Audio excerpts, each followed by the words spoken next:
राजस यज्ञ कहा गया है।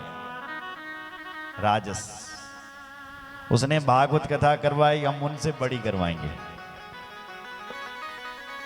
उसने 4 भंडारे कराए, हम 5 कराएंगे। तो जहां दिखावा होता है उसी को राजस कहा जाता है। बोलो जय श्री राम। देश काल द्रव्य मंत्र और ब्राह्मण और श्रद्धा, इनका विशेष ध्यान रखें। यज्ञ में कितनी शुद्धि होनी चाहिए? बोले द्रव्य शुद्धि, क्रिया शुद्धि, मंत्र शुद्धि भूमिपा भवेत यदि तदा पूर्णम फलम भवति नान्यथा। यज्ञ में सबसे पहले द्रव्य शुद्धि चाहिए। पैसा बल शुद्ध चेंदो। अच्छा, पैसा शुद्ध कब होगा? जब तुम दशांश दान करोगे। अगर 1000 रुपए दिन का कमाते हो तो 100 रुपए का दान कर दो, दशांश हो गया।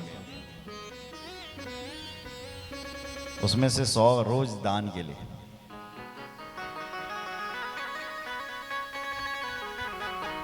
दशांश नहीं कर सकते तो 5 अंश करो। दान देने से धन शुद्ध होता है, द्रव्य शुद्धि। बोलो जय श्री राम।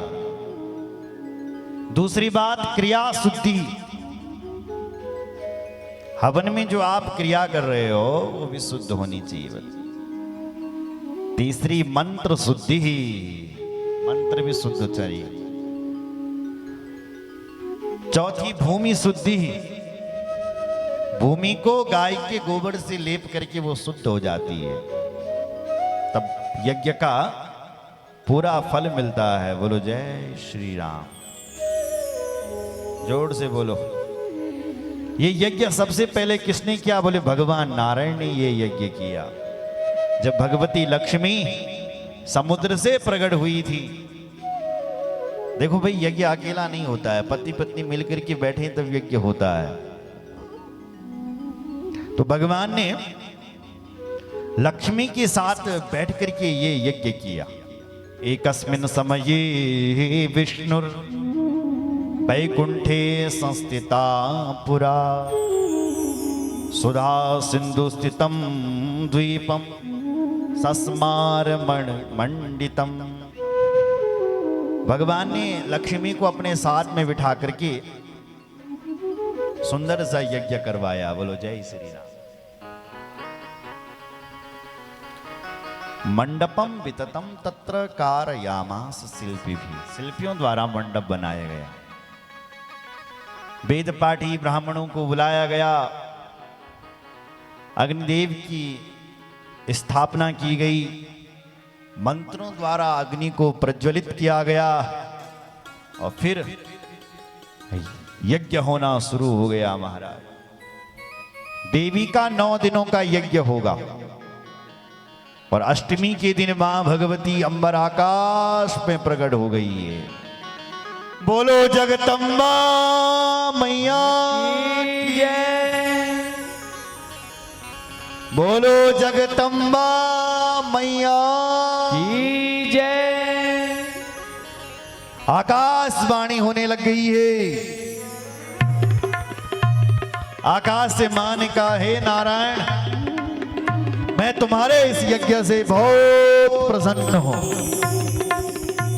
वरदान मांगो। क्या चाहिए तुम्हें? वरदान मांगो, वरदान मांगो। वरद्वस्त्वं च सर्वेषां भविता मानवेषु कामदः सर्वदेवानां परमः परमेश्वरः। हे नारायण, आपने जो ये यज्ञ मेरे लिए किया है ना, मैं इससे बहुत प्रसन्न हूं।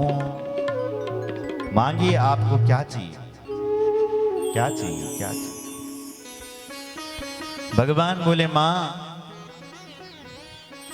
आपकी प्रसन्नता के लिए मैंने ये यज्ञ किया है। आप प्रसन्न हो बस, और हमें कुछ नहीं चाहिए। मां बोली, नारायण जाओ, मैं तुम्हें वरदान देती हूं। त्वं वे पूज्यतमः कामं कीर्तिस्तव भविष्यति यदा यदा हि धर्मस्य ग्लानिर्भवति भूतले। त्वं वे पूज्यतमः कामम। आज के बाद मेरे द्वारा जैसे धरती पर मेरी पूजा होती है, हे नारायण, तुम्हारी भी आज के द्वारा पूजा होगी। और कीर्तिस्तव भविष्यति, और तुम्हारी कीर्ति का भी बखान होगा। जब जब धर्म की ग्लानि होगी, हे नारायण, तब तब तुम्हारा बल अवतार होगा। यदा यदा हि धर्मस्य ग्लानिर्भवति भूतले। इस भूतल पर जब ग्लानि होगी तो तुम्हारा अवतार होगा। तदांसेनावतीर्यासु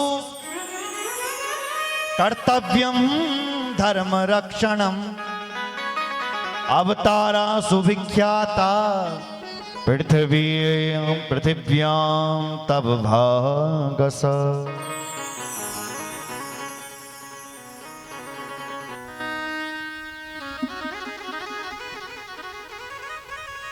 इस पृथ्वी का भार उतारने के लिए तुम्हारे अंशरूप में बहुत सारे धर्म की रक्षा के लिए अवतार होंगे, और वो अवतार धरती पर विख्यात होंगे।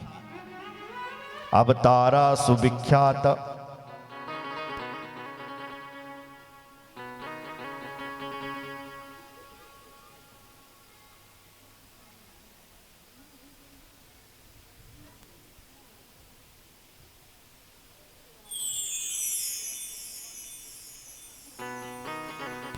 आप लोग जो ये फूल चढ़ाते हैं ना यहाँ व्यासपीठ पर, इनको धुल के चढ़ाया करो। ये पानी भी है इधर। जब आप फूल लेके आते हो थोड़ा धुल डाल के, क्योंकि इन पे चींटी लगी है बहुत सारी, और ये वहां से उठ करके मेरे पे आ रही है यहाँ। इसलिए साफ सुथरे फूल चढ़ाया करो भगवान को।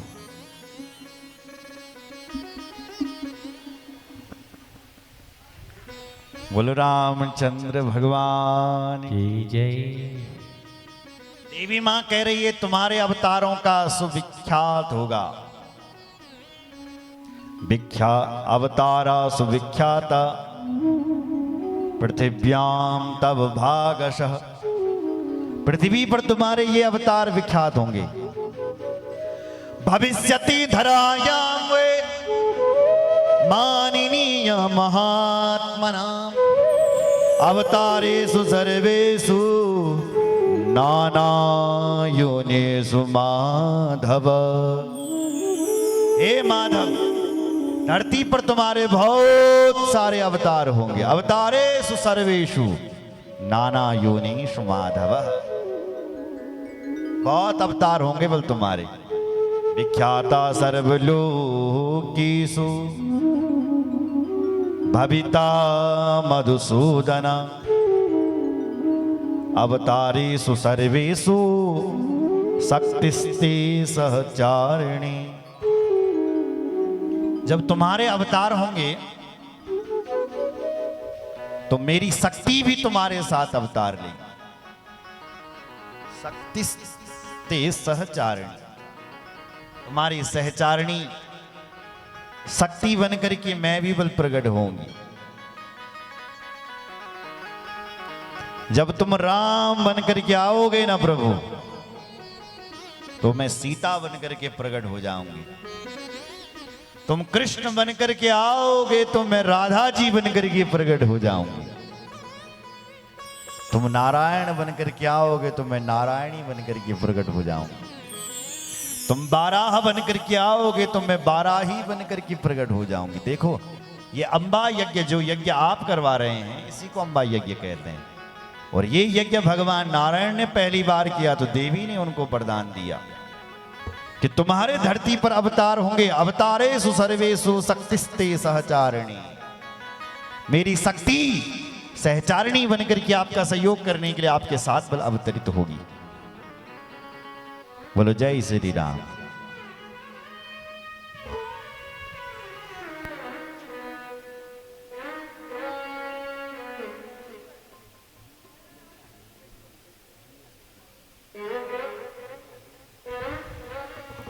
बोलो रामचंद्र भगवान की जय।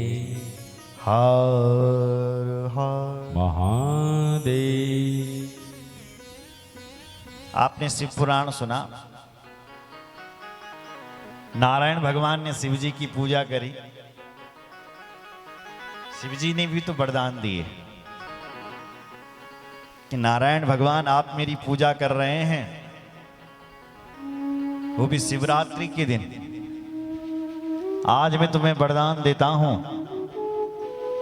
कि जहां जहां मेरा क्षेत्र है वहां वहां तुम्हारे अवतार होंगे। शिव जी का क्षेत्र कहां है? पूरी धरती तो शिव जी की है साहब, वहां वहां तुम्हारे अवतार होंगे। वही बात भगवती कह रही हैं, हे नारायण, तुमने मेरा यज्ञ किया है, मैं तुमसे प्रसन्न हूं, वरदान देती हूं तुम्हारे बहुत सारे अवतार होंगे और मैं तुम्हारी सहचारिणी शक्ति बनकर के तुम्हारे साथ अवतार लूंगी। बोलो जय श्री राम। और तुम्हारे उन अवतारों की भारतवासी पूजा करेंगे। पूजनीया प्रयत्नेन माननीयाश्च सर्वथा नूनं ता भारती खंडे सक्तः या सर्वकामदा। पूजनीया प्रयत्नेन माननीया च सर्वथा। तुम्हारे वो अवतार सारे अवतार पूजनीय होंगे। बोलो जय श्री राम। भगवान का जतना अवतार छो सबकी पूजा होती है।